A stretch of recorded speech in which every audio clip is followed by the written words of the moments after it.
दोस्तों नमस्कार।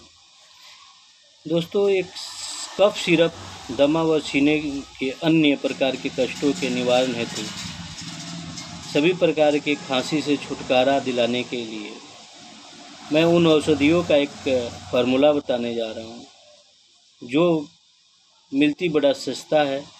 स्वास्थ्य संबंधित दमा और खांसी के लिए जो परेशान हैं और जो पुरानी दुर्बलता के शिकार हो चुके हैं उनको यह दवा लिख लेनी चाहिए और यूज करके देखना चाहिए। कोई साइड इफ़ेक्ट नहीं है। दवा का फार्मूला है जस्टेशिया, इपिकाक, इकोनाइट, ड्रोसेरा, अम्ब्राग्रेसिया और जिंजीवर। ये सारी दवाइयाँ होम्योपैथी की दुकान पे मिल जाएंगी और आपको